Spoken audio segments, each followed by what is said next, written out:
The low-frequency vibration of the Black Creek Dam was something I felt in the soles of my boots long before I could hear the roar of the spillway. A deep, resonant thrumming that told me the reservoir levels were pushing the upper limits of the structural safety margins after a week of unseasonal meltwater runoff from the high peaks. My name is Silas Vance, and for 20 years I have been the sole owner and operator of this hydroelectric gravity dam, a massive curved wall of concrete and steel built by my grandfather in the 1950s that held back 3 billion gallons of water and generated enough power to keep the lights on in 3 rural counties. But today the physics of hydraulic pressure were the least of my worries compared to the absolute insanity waiting for me at the access road. I downshifted my heavy-duty utility truck, the bed loaded with the hydraulic actuators and lubrication drums I needed to service the number 3 floodgate, expecting to see the familiar gravel turnoff marked with the federally mandated critical infrastructure keep clear signs. But instead, I was staring at a brand new wrought iron gate that looked like it belonged to a French chateau. Spanning the entire width of the easement and blocked by a sleek black security vehicle with amber lights flashing in the bright midday sun. I brought the truck to a halt, the air brakes hissing their annoyance, and stared at the obstruction, my mind trying to reconcile the legal reality of my deeded federal easement with the physical reality of this suburban fortification that had appeared overnight.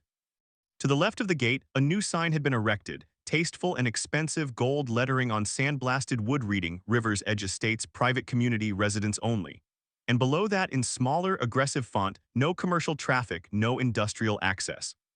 I stepped out of the truck, the heat of the noon sun beating down on the asphalt, and adjusted my grip on the heavy ring of keys that opened every lock on the dam complex, assuming this was some kind of mistake, a contractor getting overzealous with the new development that had been springing up along the riverbank downstream for the past year. I walked toward the security car, expecting a hired guard to roll down the window and apologize once I explained that I owned the massive concrete wall looming over their expensive houses. But instead, the door opened and a man stepped out who clearly wasn't a guard. He was dressed in a suit that was entirely inappropriate for the dusty environment, his posture radiating the specific kind of arrogance that comes from never having been told no in a meaningful way, and he was flanked by 2 other men who held clipboards like shields. This was the Homeowner Association president, a man I had heard rumors about in town, a developer-turned-tyrant who treated the local zoning laws as suggestions and his neighbors as subjects. He walked right up to the line painted on the asphalt, stopped, and held up a hand as if he were commanding the tide to turn. He didn't ask who I was. He simply stated that the road was closed for paving and aesthetic improvements and that I would need to turn my industrial eyesore around immediately. I took a breath, forcing myself to remain calm, and explained that this road was the only access point to the Black Creek Dam, that I was the owner, and that under federal and state law, blocking a utility easement was a felony. I pointed to the dam in the distance, the water shimmering dangerously close to the crest, and told him that I had critical maintenance to perform on the floodgates to regulate the flow, a procedure that couldn't wait because the reservoir was rising an inch every hour.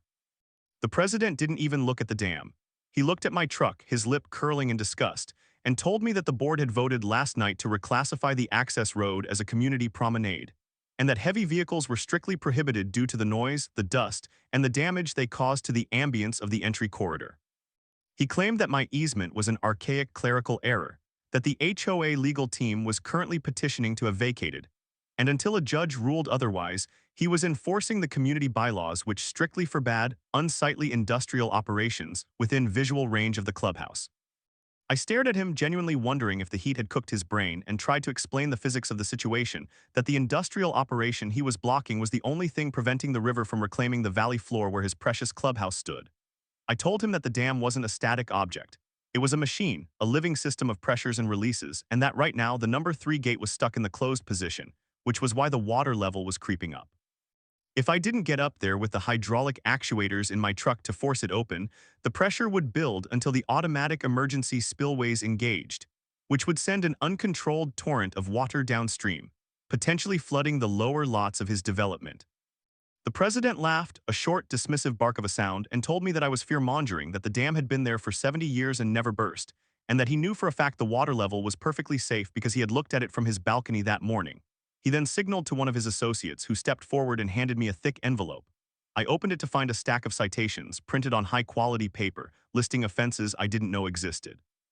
Excessive decibel output from the turbines, visual blight regarding the rust on the gantry cranes, unauthorized water release disturbing the tranquility of the river walk, and failure to maintain facade because the concrete wasn't painted a color that matched the HOA's earth tone palette. The total fines amounted to over $20,000, payable immediately to the River's Edge Association. I looked from the papers to the man, realizing that this wasn't just a blockade, it was a shakedown. He saw the dam not as a piece of critical infrastructure, but as a nuisance that he could bully into submission, perhaps thinking he could force me to sell the land so they could turn the top of the dam into a private scenic overlook. He told me that if I wanted to access his road, I would need to submit a formal application to the Architectural Review Committee, pay a commercial impact fee, and replace my truck with an electric golf cart to meet their noise standards. I felt the anger rising in my chest, a cold, hard knot, but I also felt the vibration of the ground, the relentless push of 3 billion gallons of water against concrete. I looked at the security vehicle blocking the gate, calculating the torque of my truck's engine versus the resistance of his barricade. But I knew that if I forced my way through, he would have the county sheriff on me for destruction of private property before I could even reach the intake towers. The law was on my side eventually, but the water wouldn't wait for a court order. I told him one last time, keeping my voice low and steady, that he was playing with forces he didn't understand, that the river wasn't a landscaping feature, it was a monster in a cage, and I was the zookeeper. He just smiled, that smug, untouchable smile of a man who believes his bylaws are stronger than gravity, and told me to get off private property before he called the police to have me trespassed. He turned his back on me and walked toward the gate, the wrought iron clicking shut behind him, leaving me standing in the heat with a truck full of equipment I couldn't use and a reservoir that was slowly, silently filling to the brim. I climbed back into the cab, the metal door handle burning my hand, and reversed the truck, watching him in the rearview mirror as he dusted off his suit, looking satisfied with his victory. He thought he had won a zoning dispute. He thought he had protected his property values. He had no idea that by sending me away, he had just engaged the timer on a bomb made of water, and when it went off, no amount of HOA fines would stop it. I drove back up the county road to a ridge overlooking the valley, pulling out my binoculars to check the manual gauge on the far side of the dam face. The water was higher than the telemetry had indicated. The sensors were drifting, another thing I needed to fix but couldn't. The water was lapping at the secondary safety line, just 3 feet from the uncontrolled spillway crest. I sat there in the silence of the cab, the AC humming, and watched the shimmering surface of the lake, realizing that the president of River's Edge Estates had just locked the door to his own survival, and he was too arrogant to even look at the key.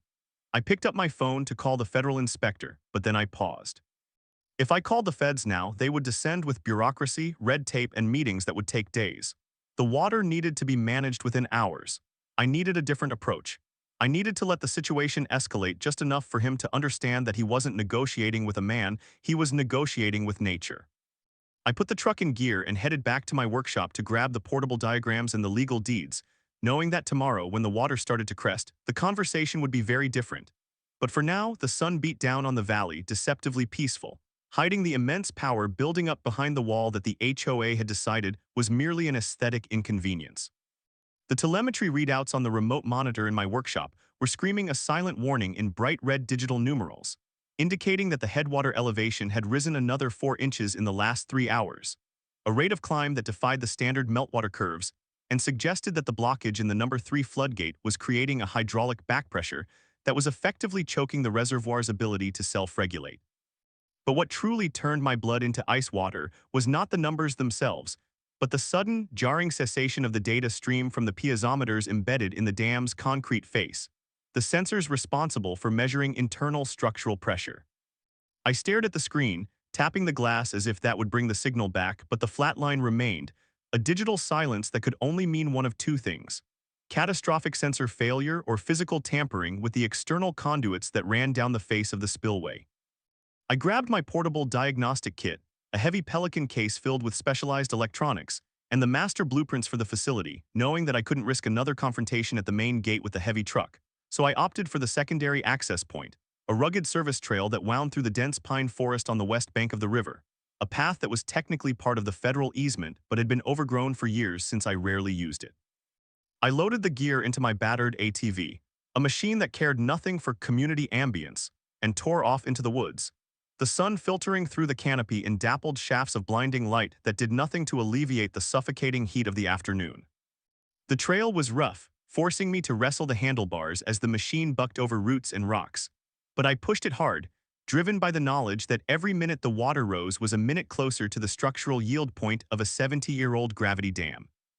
I broke through the tree line onto the rocky bank of the river, about 100 yards downstream from the base of the dam, and the sight that greeted me stopped me cold, killing the engine of the ATV instantly as my brain tried to process the sheer monumental stupidity on display before me. The massive, curved gray face of the Black Creek Dam, a structure that I treated with the reverence due a sleeping giant, was covered in scaffolding. Not maintenance scaffolding, not structural repair rigging, but a spiderweb of aluminum poles and wooden planks occupied by a crew of at least a dozen men in pristine white painter's coveralls, who were methodically applying a thick, beige coating to the weathered concrete. I stood there, mouth slightly agape, watching as they rolled this latex-based suffocating blanket over the critical weep holes. The small drilled vents designed to allow interstitial water pressure to escape from within the dam's mast to prevent internal cracking. They were literally sealing the pressure inside the dam, turning the concrete monolith into a pressurized bomb, and they were doing it with a color that matched the siding of the luxury condos on the opposite bank. I scrambled down the scree slope, shouting at the top of my lungs, my voice competing with the roar of the river. But the sound of the water discharging from the single active turbine masked my approach until I was nearly at the base of the structure.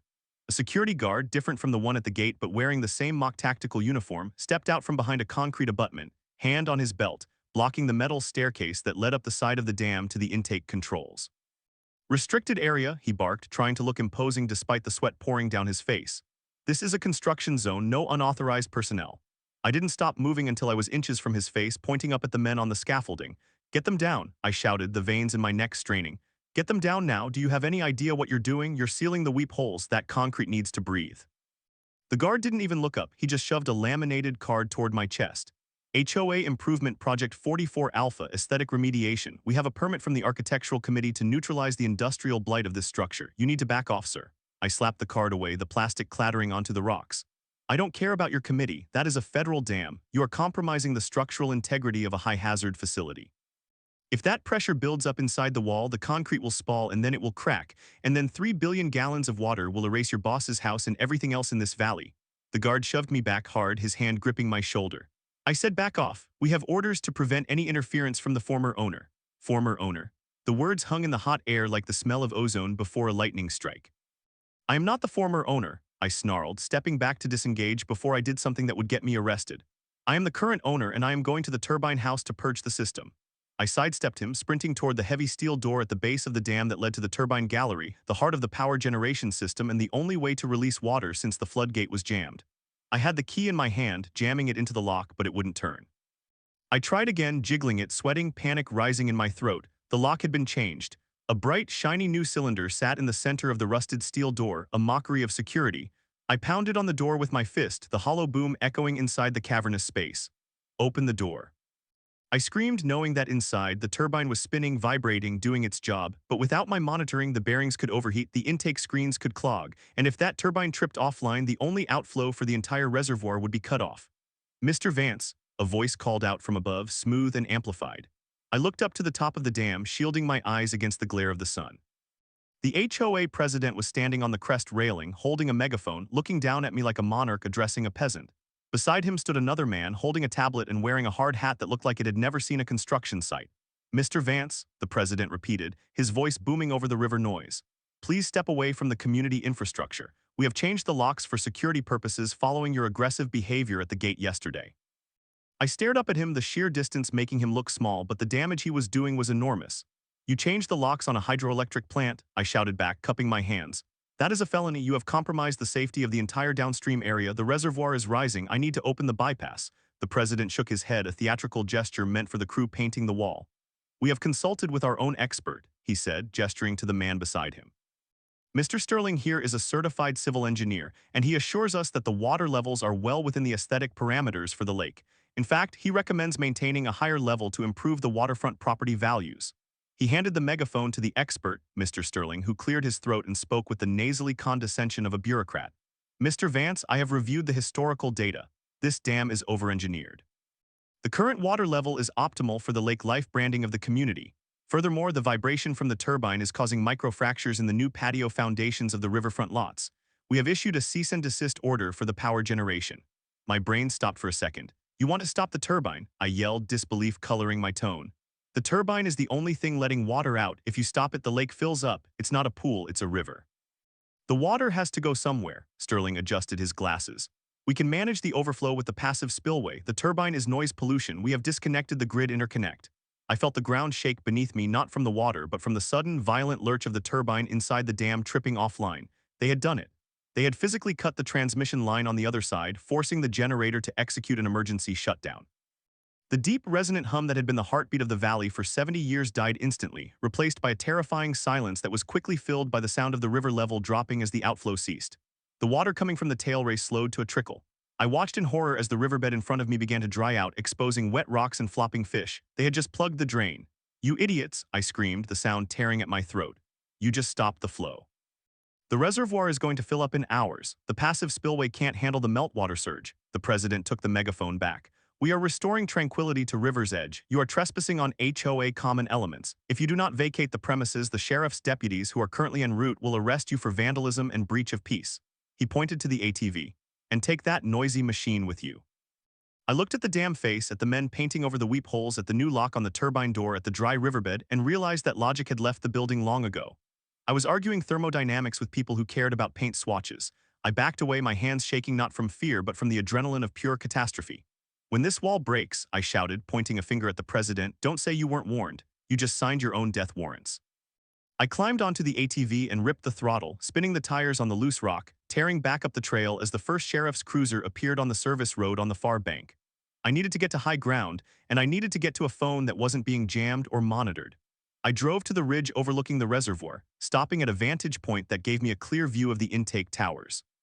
I pulled out my high-powered binoculars and focused on the water level gauge painted on the concrete tower. It was gone, submerged. The water was lapping at the service walkway, inches from the electrical controls for the gate hoists. If the water reached those boxes, it would short out the lifting mechanisms, and even if I could get back in, I wouldn't be able to open the gates electrically. I would have to hand crank them, a process that took 2 men 6 hours for a single gate. And I was one man locked out. I pulled out my phone, dialing the number for the Federal Energy Regulatory Commission's emergency hotline, the nuclear option I had hesitated to use because it usually meant fines and endless audits for me, but now it was the only way to save the valley. "Federal Energy Regulatory Commission Emergency Operations," a calm voice answered. "This is Silas Vance, owner-operator of Black Creek Hydro, license number P2458. I am declaring a Condition Red Dam Safety Emergency. I have lost operational control of the facility due to hostile takeover by a third party.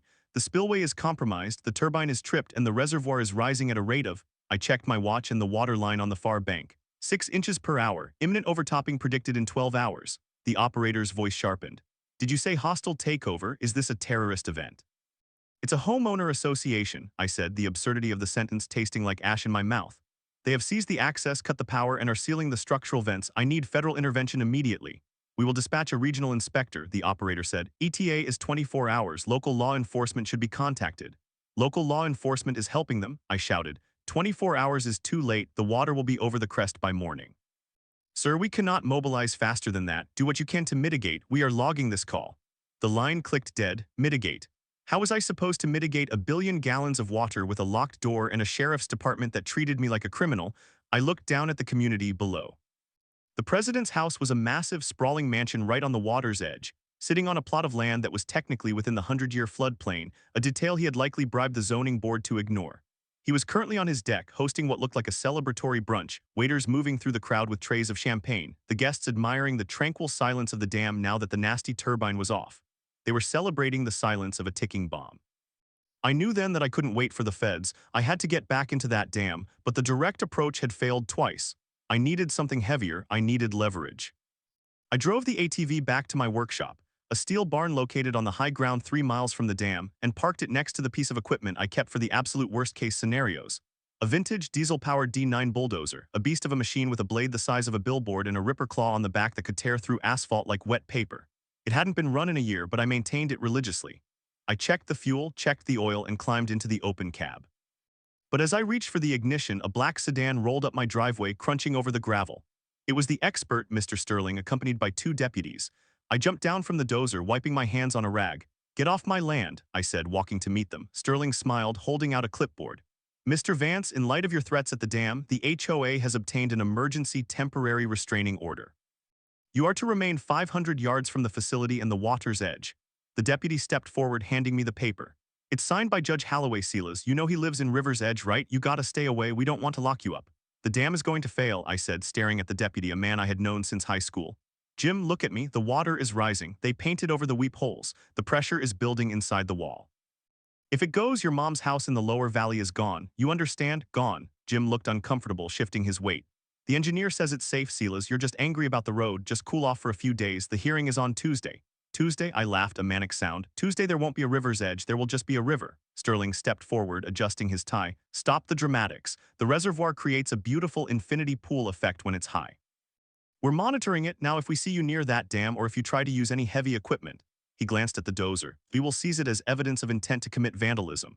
They got back in the car and drove off, leaving a cloud of dust that settled over me. I stood there, holding the restraining order, feeling the heat of the sun on my neck. They had papered me into a corner. I couldn't go to the dam. I couldn't call the cops. I couldn't use the truck. But they had forgotten one. I was a hydraulic engineer. I knew how water moved. And I knew that while they controlled the dam, I controlled the source. The Black Creek didn't start at the reservoir. It started 10 miles up in the mountains, fed by two main tributaries. And on the north tributary, on land that was part of my family's original homestead, there was an old diversion weir, a relic from the logging days used to float timber. It was broken, stuck in the open position, allowing the full flow of the meltwater to rush into the reservoir. But if I could get up there, if I could force that weir gate closed, I could divert half the inflow into the dry wash that ran around the back of the valley. It wouldn't stop the rise, but it might slow it down enough to buy me time until the feds arrived. It was a desperate plan. It required hiking 5 miles through rugged terrain with heavy gear because they would be watching the roads for my truck. I went into the shop, grabbed a backpack, loaded it with a portable hydraulic jack, a pry bar, and a satellite phone. I locked the shop, leaving the dozer visible so they would think I was complying, and slipped out the back door into the timber. The hike was brutal, the heat relentless, the air thick with the humidity rising from the bloated river. As I climbed, I could see the reservoir spreading out below me, the water creeping up the banks, swallowing the expensive docks of the river's edge homes. From this height, I could see what they couldn't. The color of the water near the dam face was changing. It was turning a milky, chalky white, efflorescence. The internal pressure was forcing water through the microscopic pores of the concrete, leaching out the calcium hydroxide. The dam was bleeding. The weep holes were sealed, so the water was finding its own way out, compromising the structural matrix of the concrete as it went. It was the first stage of failure. I pushed harder, my lungs burning, scrambling over deadfall. I reached the diversion weir an hour later, sweating and shaking. The old iron gate was rusted solid, wedged open by a log jam. The river roared through it, a torrent of white water heading straight for the dam. I dropped my pack, rigged the hydraulic jack against the frame, and started to pump. The metal groaned, screeching in protest. I put my weight into the pry bar, straining until stars danced in my vision. Move, I gritted out, sweat stinging my eyes. Move, damn you. With a crack that sounded like a gunshot, the log jam gave way. The gate slammed down a foot, then stuck. I pumped the jack again, another foot. I was diverting water. It was working. I watched as the flow into the main channel dropped visibly, shunted off into the dry wash. It wasn't enough to stop the rise, but it was something. I sat back on the rocks, gasping for air, and pulled out the satellite phone to check the telemetry again. The signal connected. The water level had stabilized for a moment. But then I saw the new reading from the downstream gauge, the one below the dam. The water level there was rising, but the turbine was off. The spillway was dry. There should be no water downstream. My blood ran cold. If water was appearing downstream when the gates were closed, it meant only one thing. The water wasn't going over the dam, it was going under it, piping. The pressure was forcing water through the foundation bedrock, eroding the earth that held the massive concrete wall in place. The dam wasn't just going to crack, it was going to slide. It was going to detach from the earth and ride a wave of mud right into the living room of the HOA president. I stood up, grabbing the phone. I had to warn them, restraining order or not, jail or not, I had to get them out. I dialed the sheriff's dispatch. This is Silas Vance, listen to me, the dam is piping. The foundation is compromised. You need to evacuate River's Edge now. This isn't a drill, the dam is going to slide. Mr. Vance, the dispatcher sighed, sounding bored, we have a note here that you are making nuisance calls. The deputy is already on site and reports everything is calm. The HOA president says the lake looks great. Please stop tying up the line. She hung up. I stared at the phone, then down at the valley. The sun was beginning to set, casting long shadows over the beautiful, doomed houses. They were cooking steaks. They were drinking wine. They were laughing at the crazy dam owner and his noise. And beneath their feet, the earth was liquefying. I packed my gear. I wasn't going back to the shop. I was going back to the dam. And this time, I wasn't asking for permission. If I couldn't open the gate, I was going to have to blow it. I started the run down the mountain, the darkness closing in, knowing that the race was no longer against the HOA, but against gravity itself. The sun rose over the eastern ridge of the valley like a merciless spotlight, illuminating the impending catastrophe with a clarity that was both blinding and terrifying. The early morning heat already causing the beige paint on the face of the Black Creek Dam to blister and bubble, as the interstitial pressure inside the concrete mass sought a desperate escape route that the Homeowner Association had sealed shut. I stood on the high ground of the western flank, looking down through my binoculars at the surreal juxtaposition of imminent hydraulic failure and suburban delusion unfolding below, where a crew of caterers was setting up white tents. and a podium right at the base of the dam for what a banner proclaimed was the River's Edge Grand Reopening and Lake Life Festival. The water level in the reservoir had risen another foot overnight, the surface now smooth as glass and disturbingly close to the top of the parapet wall. But it wasn't the water over the dam that turned my blood cold, it was the water under it. Through the lenses, I focused on the manicured lawn of the HOA president's riverside mansion, specifically at a spot near his new infinity pool where the grass was turning into a quagmire of mud. A small, rhythmic pulse of dirty water was bubbling up from the ground, creating a cone of sand, a sand boil.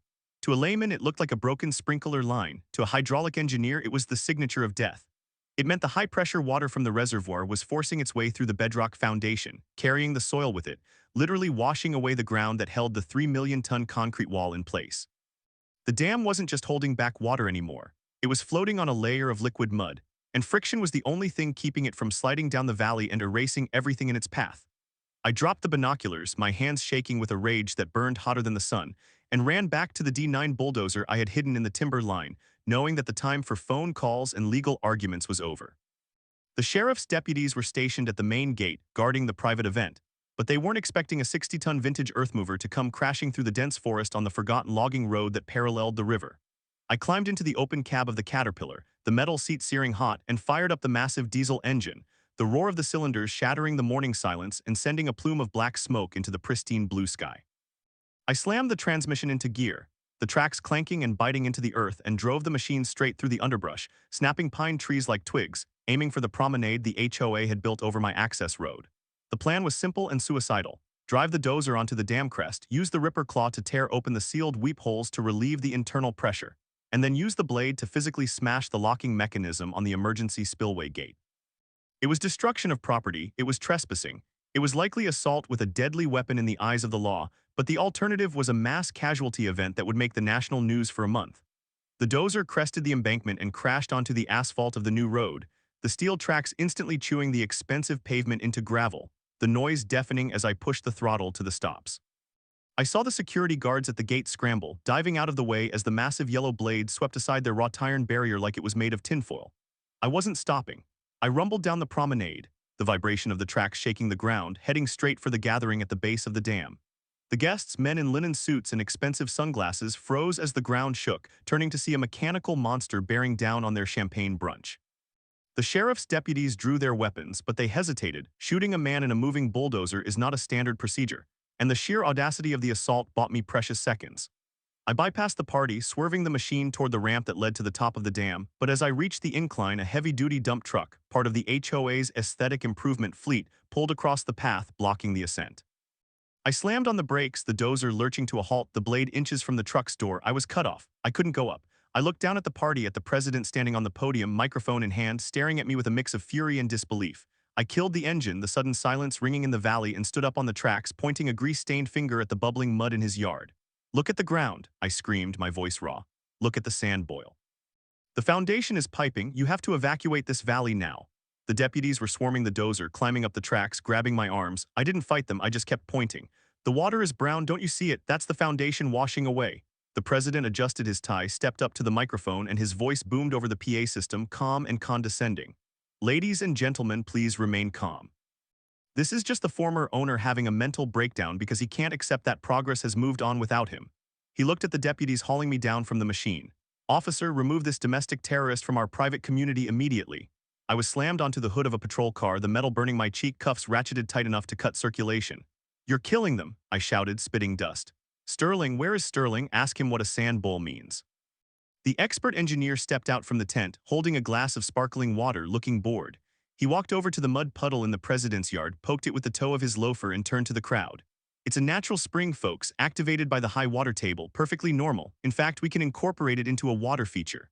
The crowd applauded, a polite golf clap sound that was the most terrifying thing I had ever heard. The president smiled, basking in the validation. "You see, Mr. Vance, we turn problems into amenities. That's the difference between a visionary and a mechanic." The deputy shoved me into the back of the cruiser, the door slamming shut, sealing me in a soundproof bubble of air-conditioned helplessness. I watched through the window as the president returned to the podium to cut the ribbon, the giant beige wall of the dam looming behind him like a tombstone. And then I saw it. A piece of the beige paint, a patch the size of a dinner plate, flaked off the concrete face about halfway up the wall. Then another. Then a long vertical crack appeared in the coating, running from the crest to the waterline. The skin they had applied was failing because the concrete underneath was sweating, weeping water it couldn't release. The pressure was blowing the paint off. To the crowd, it probably looked like shoddy workmanship.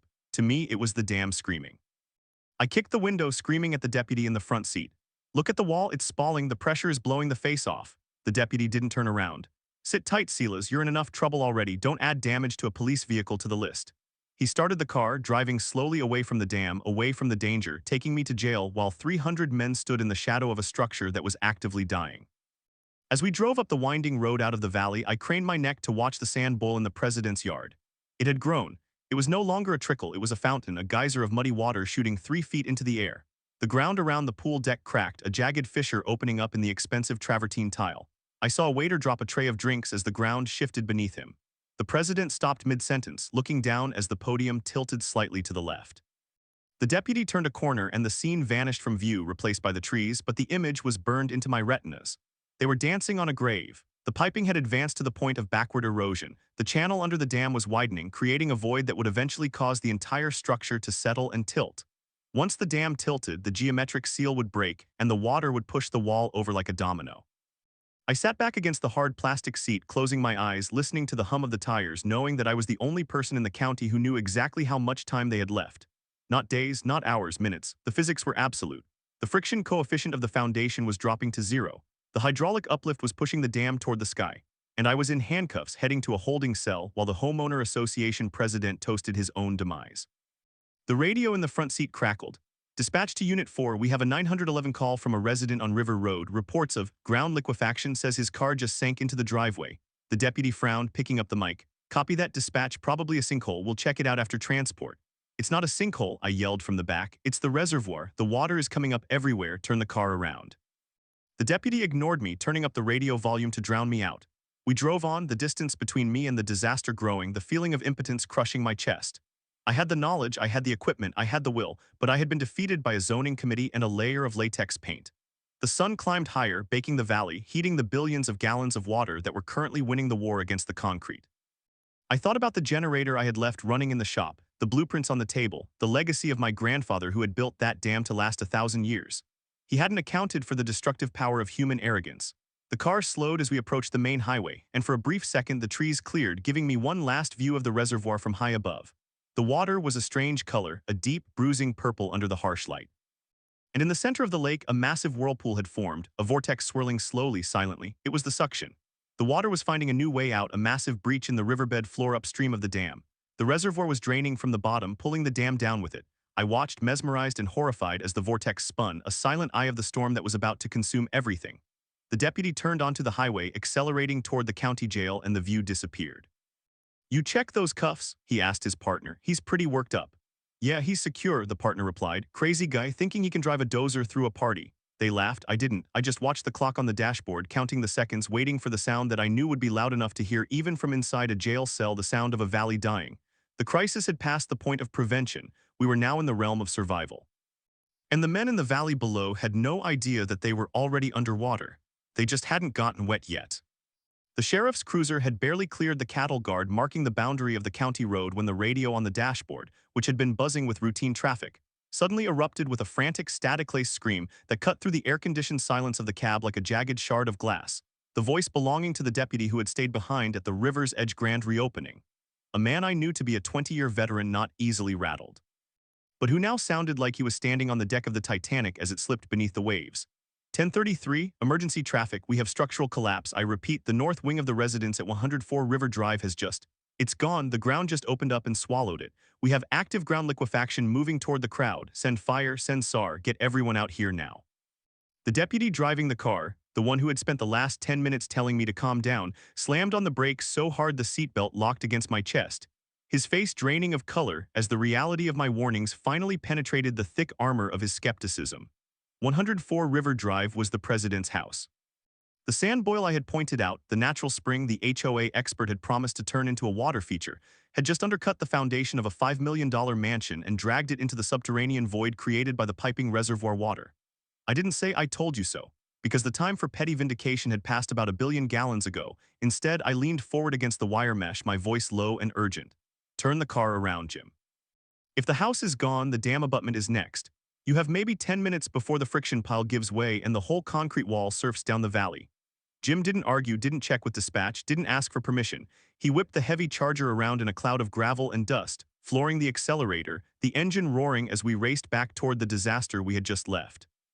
As we crested the ridge overlooking the valley, the scene that greeted us was a tableau of absolute chaotic devastation that made the earlier festival look like a distant memory from a different life. The infinity pool deck of the president's mansion was gone, replaced by a gaping, muddy maw of churning earth that was actively chewing its way through the manicured lawn toward the main structure, which was already tilting dangerously to the west, the expensive siding buckling and popping with sounds loud enough to be heard over the siren. The crowd of brunch guests, 300 men in linen suits and loafers, had disintegrated into a stampede of panic, abandoning their champagne glasses and running toward the high ground, scrambling over the pristine landscaping in a desperate bid to escape the liquefying earth. But it wasn't the panic on the ground that drew my eye, it was the sky. Descending from the north, cutting through the heat haze with the thumping, authoritative rhythm of military-grade rotors, was a massive Sikorsky S-61 helicopter, painted in a stark, high-visibility white with a bold blue stripe and the seal of the United States Department of the Interior on the fuselage. This wasn't a news chopper and it wasn't a medical evac. This was heavy federal iron, the kind used for disaster response and infrastructure defense.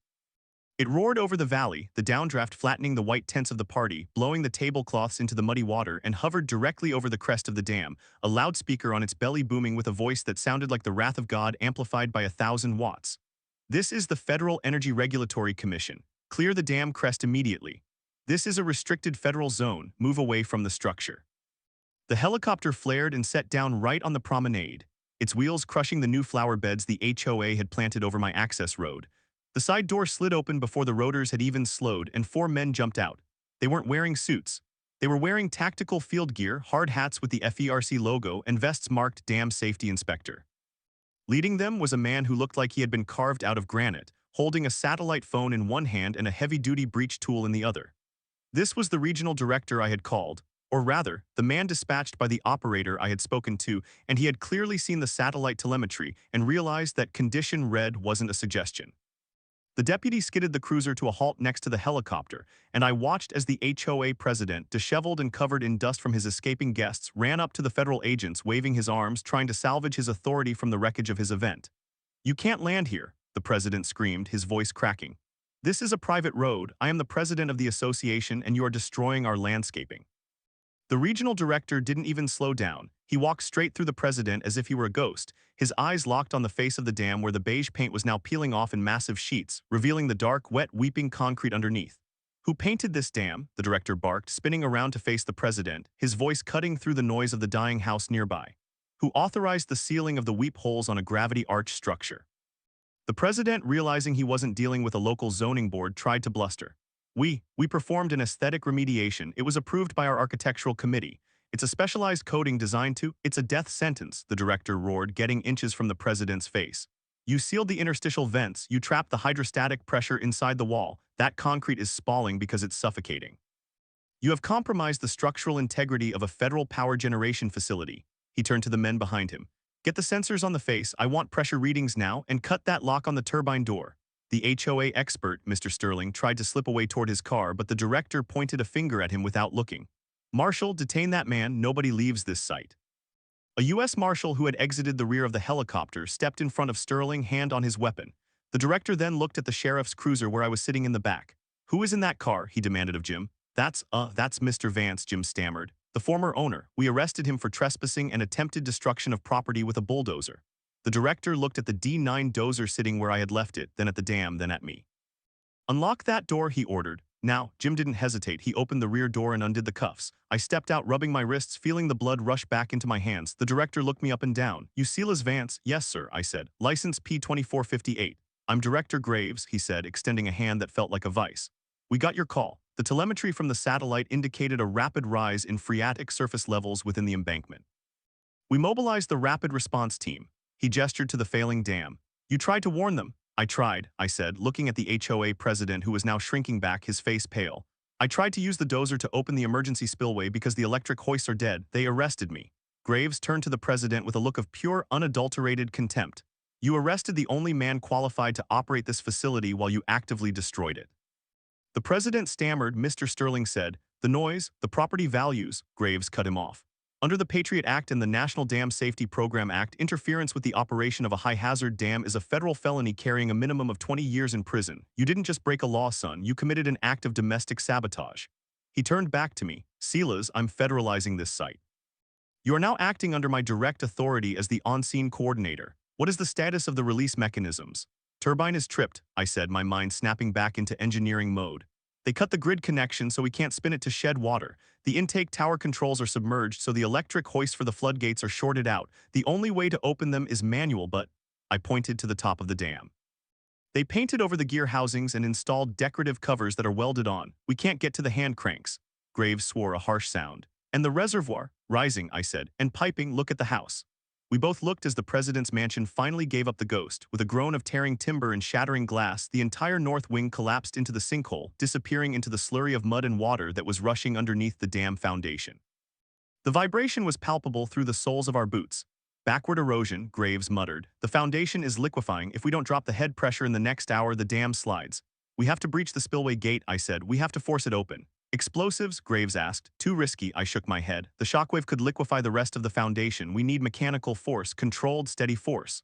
I looked at the D9 bulldozer, idling where the deputy had stopped me. I can push it. Graves looked at the dozer, then at the dam crest. That ramp is steep, Silas, and that deck wasn't designed for 60 tons of rolling steel. If the dam fails while you're on top. If the dam fails, I'm dead anyway, I said. We're all dead. The water hits this valley with the force of an atomic bomb. Graves nodded, a grim acceptance. Do it, Marshall, clear the crest, get those decorative barriers out of the way. I ran to the dozer, climbing back into the cab that was still warm from my earlier attempt. This time no one stood in my way. The deputies were busy evacuating the remaining stragglers. The HOA president was sitting on the curb, head in his hands, watching his life dissolve. I revved the diesel engine, the black smoke pouring out, and threw it into gear. The massive tracks clanked as I turned the machine toward the access ramp. The aesthetic dump truck that had blocked me earlier had been moved by the marshals. I hit the incline, the engine straining as I pushed the 60-ton beast up the 20-degree grade. The view from the top of the dam was terrifying. The water was inches from the top of the wall, lapping against the walkway. The reservoir stretched out for miles, a massive weight pressing against the concrete I was driving on. I could feel the structure vibrating, a high-frequency shudder that told me the friction hold on the bedrock was failing. I drove to the center of the dam, to the number 3 floodgate, the one that was jammed. The decorative cover the HOA had installed was a steel box welded over the mechanism, painted beige to match the rest of their delusion. I couldn't access the crank. I had to break the gate itself. The plan was crude but necessary. The floodgate was a radial arm type, held in place by hydraulic pressure and a mechanical latch. If I could apply enough force to the top of the gate, I could shear the locking pin and force the hydraulic ram to retract, dropping the gate and releasing the water. It required pinpoint precision with a machine designed for brute force. I positioned the dozer facing the water, the blade hovering inches above the top of the steel gate. Director, I radioed on the headset Graves had tossed me. I'm in position. I'm going to apply pressure to the main strut, clear the downstream area. When this goes, it's going to be violent. Area is clear, Graves' voice crackled. Do it, Silas, save the dam. I dropped the blade, the steel edge biting into the decorative housing, crushing it like a soda can. The mechanism underneath was exposed, rusted, painted over, neglected. I shifted the dozer into low gear, locked the tracks, and began to push. The engine roared, the tracks slipping on the wet concrete of the dam. The dozer groaned, the hydraulic rams of the blade straining against the resistance of the gate. Metal screeched, sparks flying as the blade ground against the steel. Come on, I gritted out, feeling the machine slide backward. Hold. I pushed the throttle to the max. The tracks bit into the concrete, gouging deep scars into the HOA's precious paint job. The gate held. The pressure of 3 billion gallons of water was pushing back against me. I was fighting the river arm wrestle style. Then I heard a crack, loud, sharp, like a cannon shot. The locking pin sheared, the gate lurched. It's moving, Graves shouted in my ear. Keep pushing. I slammed the transmission again, giving it everything the old diesel had. With a groan that shook the entire dam, the number 3 gate collapsed downward. The water, released from its prison, exploded over the spillway. It wasn't a flow, it was a jet. A solid wall of white water shooting out into the air, crashing down into the plunge pool 300 feet below with a sound that drowned out the helicopter, the dozer, and the screams of the HOA president. The vibration in the dam changed instantly. The high-frequency shudder stopped, replaced by the deep, steady thrum of discharge. I backed the dozer away, watching as the water level in the reservoir began to visibly vortex toward the open gate. I had done it. I had pulled the plug, but as I sat there watching the water roar, I saw the ground on the west bank, the ground supporting the left abutment of the dam, shift. A crack opened up in the earth, running from the reservoir edge right through the foundation of the clubhouse. The release of pressure had stopped the sliding, but the piping had already done its damage. The foundation was compromised. The dam was safe from overturning, but the land it was built on was dissolving. Graves' voice came over the radio, grim and urgent. Silas, get off the crest. Now the left abutment is unstable. We saved the wall, but the hillside is going. I reversed the dozer, spinning it around, and drove back down the ramp faster than I had ever driven a tracked vehicle. As I reached the bottom and rolled onto solid ground, I looked back. The clubhouse, the magnificent timber-framed centerpiece of River's Edge Estates, where the president held his board meetings and plotted his zoning wars, gave a lurch. The crack I had seen widened. The entire structure, built on the same liquefying soil as the mansion, slid slowly, almost gracefully down the slope. It hit the raging water of the spillway discharge and shattered, timber and glass exploding into the river, carried away by the very water they had tried to silence. I killed the engine of the dozer and climbed down, my legs shaking. Graves walked over to me, his face covered in dust but his eyes calm. He looked at the empty space where the clubhouse had been, then at the rushing water saving the valley. Well, Graves said, spitting a piece of grit onto the ground, that's one way to clear a zoning violation. He handed me a bottle of water. Drink up, Silas, you're not done. I'm declaring this a federal disaster area. You're the only one who knows the plumbing of this valley. I need you to coordinate the stabilization of that abutment before the rest of the hill goes. I took the water, looking at the HOA president, who was now sitting in the mud, weeping, surrounded by angry residents who were realizing that their property values had just washed downstream. The expert Sterling was in handcuffs, being led to the helicopter. The sheriff's deputies were looking at me with a mix of awe and fear. I'm not the owner anymore, I said, taking a long drink. The bank will probably foreclose on the land once they see the damage. Graves smiled, a shark-like grin. Actually, under the National Dam Safety Act, when a private entity compromises a federal facility, the government can seize the assets of the responsible party to pay for remediation. We're seizing the HOA's accounts, all of them. And we're placing a federal lien on every property in the development to cover the cost of fixing that foundation. He clapped a hand on my shoulder. You're getting your dam back, Silas, and you're getting a blank check to fix it, courtesy of the River's Edge Association. I looked at the water roaring over the spillway, free and powerful, forcing its way through the artificial constraints of the suburb. The lake life was over. The river had reclaimed its edge.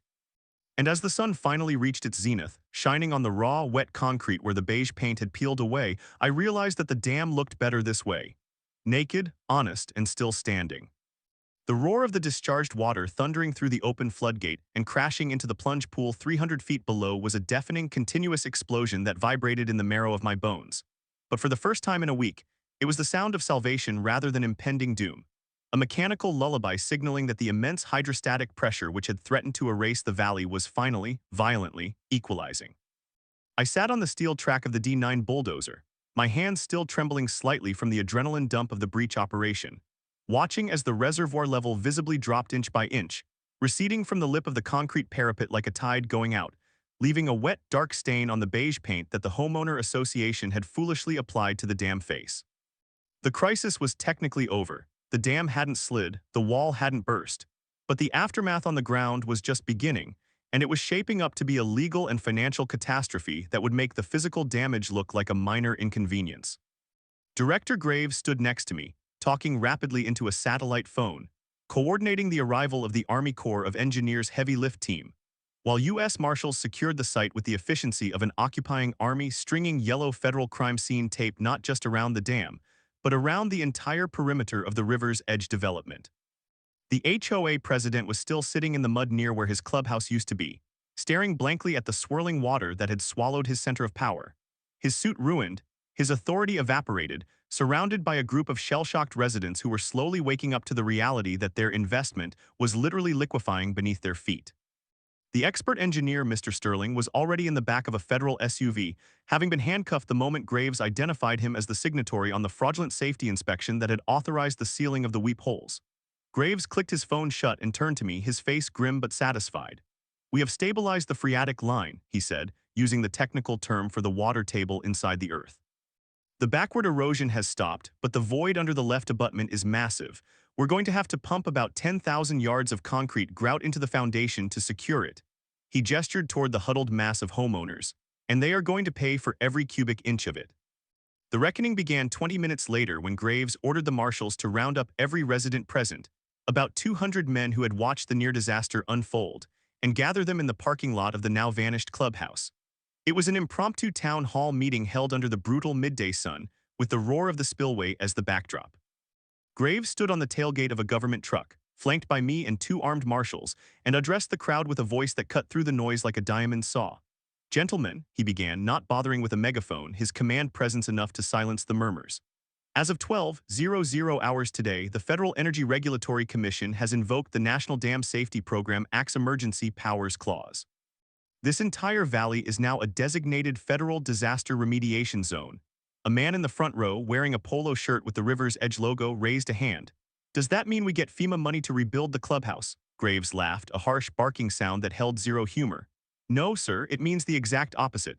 FEMA funds are for natural disasters. This, he pointed to the spalling dam face and the sinkhole that had swallowed the mansion, was a man-made disaster caused by gross negligence, criminal sabotage of critical infrastructure, and zoning fraud committed by your homeowner association. The crowd shifted uneasily, eyes darting to the HOA president, who was now standing off to the side, guarded by a deputy. Graves continued relentlessly. Because your elected board authorized the sealing of the structural vents and the disconnection of the power generation systems, they are directly liable for the foundation failure. The federal government is seizing all assets of the River's Edge Association immediately. The reserve fund, the operating accounts, the land titles to the common areas, it's all gone. The murmur turned into a roar of protest. You can't do that, someone shouted. We paid dues, that's our money. Graves held up a hand. I'm not done. The cost to grout the foundation, strip the illegal paint from the dam, repair the spillway gate, and restore the turbine functionality is estimated at $40 million. The seized assets cover about $2 million. The remaining $38 million will be levied as a special federal assessment against every deeded property in this development. The silence that followed was absolute. You could hear the wind in the trees. Graves delivered the coup de grace. That works out to approximately $150,000 per household, payable within 90 days. If not paid, the federal government will foreclose on your homes to satisfy the debt. And until the dam is certified safe, which will take at least a year, no certificates of occupancy will be issued. You are all evicted, effective immediately, for your own safety. The explosion of rage that followed wasn't directed at Graves or me. It turned instantly violently toward the HOA president. The mob mentality shifted in a split second. Men who had been sipping champagne an hour ago were now surging toward their former leader, screaming about their property values, their savings, their lives. The deputies and marshals had to step in, forming a protective ring around the president, not to save his dignity, but to save his life. I watched him cower behind the uniforms, his arrogance stripped away, revealing the small, terrified man underneath. He looked at me pleadingly as if I could stop it. I just looked back, my face impassive. He had tried to crush me with fines and bylaws, now he was being crushed by the weight of his own hubris. The marshals loaded him into a transport van, his head hung low as his neighbors, his former subjects, threw mud and debris at the vehicle. It was a biblical fall, a suburban tyrant toppled by the very forces he tried to control. Over the next 6 weeks, the valley was transformed from a quiet, exclusive enclave into a massive industrial construction site. The no commercial traffic signs were ripped out by the roots, replaced by federal construction zone markers. My access road, the one they had tried to turn into a promenade, was paved over with heavy-duty concrete to support the endless convoy of cement mixers and grout pumps arriving to stabilize the foundation. I was appointed the site superintendent by Graves, given absolute authority over every square inch of the project. I relished the irony every morning as I drove my heavy diesel truck past the empty, condemned mansions, the noise of my engine echoing off the silent facades. The first order of business was the dam face. The beige paint, the aesthetic remediation that had nearly caused the collapse, had to go. We brought in industrial sandblasting crews, men in protective suits who suspended themselves from the crest and blasted the latex coating off with high-pressure grit. It was a slow, loud, messy process. As the beige sludge peeled away, the honest gray concrete underneath was revealed, stained but solid. We drilled out the weep holes, clearing the blockage, and watched as gallons of trapped water sprayed out, relieving the internal pressure. The dam seemed to sigh with relief, the structural groans quieting as it was allowed to breathe again. I stood on the scaffolding one afternoon, watching the last of the paint disappear, and felt a profound sense of restoration. We weren't just cleaning a wall, we were erasing a lie. The dam wasn't meant to be pretty, it was meant to be strong. The River's Edge branding was stripped away, layer by layer, until only the brutalist functional reality of the Black Creek Dam remained. The legal proceedings moved with the swift, merciless efficiency of the federal court system. The HOA president and Mr. Sterling were indicted on federal charges of infrastructure sabotage, fraud, and reckless endangerment. The evidence I had gathered, the telemetry logs, the photos of the painting crew, the restraining order preventing me from maintenance, was damning. Sterling flipped immediately, testifying that the president had ordered him to ignore the safety data to prioritize the viewshed. The president pleaded guilty to avoid a trial that would have buried him for life. He was sentenced to 8 years in federal prison and ordered to pay restitution that guaranteed he would die penniless. The expert got 5 years and lost his engineering license permanently. But the most satisfying justice was found in the dissolution of the HOA itself. The federal bankruptcy court ruled that the association was a criminally negligent enterprise and ordered it dissolved. The covenants were voided. The bylaws were burned. The gate was cut down with torches. The land that made up the common areas, including the riverbanks and the access roads, was transferred to the dam's title as a permanent safety buffer. I got my easement back, expanded by 50 feet on either side. I walked the property line with the surveyor, watching him drive the new iron stakes into the ground, reclaiming the land that my grandfather had walked. The lake life was officially dead. The reservoir level was permanently lowered by 10 feet to increase the safety margin, turning the waterfront properties into mudfront properties, further destroying their value.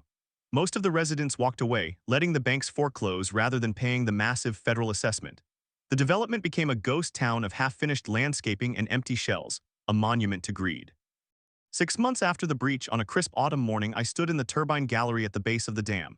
The restoration was complete. The foundation was grouted solid, stronger than it had been when it was built. The spillway gate had been repaired, the hydraulic ram replaced with a heavy-duty industrial unit that no decorative cover would ever hide. I stood before the main control panel, the new digital readouts glowing steady green. I gripped the heavy Bakelite switch for the turbine intake. The grid connection had been restored, the new transmission lines humming overhead. I turned the switch. There was a clunk of heavy relays closing, then a hiss of high-pressure air, and finally the deep, rising whine of the turbine spinning up. The floor began to vibrate, that familiar, comforting thrum that meant the heart of the dam was beating again. The needles on the gauges climbed voltage, amperage, frequency. I synchronized the phase with the grid and closed the breaker. The load meter jumped. Power, clean, massive, unstoppable power flowed out of the dam, lighting up the valley, feeding the county. I walked out of the gallery and onto the service deck. The river was flowing, the turbine discharge turning white and healthy in the tail race. The air smelled of ozone and wet rock, not expensive cologne and desperation. I looked up at the ridge where the empty mansions stood like hollow teeth. Nature had won, gravity had won, and I was still here, the keeper of the gate, the man who listened to the water. I climbed into my truck, the same one they had tried to ban, and drove up the access road, leaving the gate wide open behind me. There were no more guards, no more signs, no more rules telling me what color my truck could be. There was just the dam, the river, and the road. I stopped at the top of the ridge and looked back one last time. The scar where the clubhouse had been was healing, green grass starting to grow over the mudslide. The river didn't care about the lawsuits or the bankruptcies or the prison sentences. It just flowed, relentless and true. I put the truck in gear and drove on, knowing that as long as I stood watch, the water would stay where it belonged, and the only thing that would ever control the Black Creek Dam was the laws of physics and the man with the keys. The HOA was a footnote in the history of the valley, a brief, expensive mistake that had been washed away by the truth. I turned up the radio, drowning out the silence of the suburbs with the sound of country gold, and headed home. The work was done, the dam held, and that was all that mattered.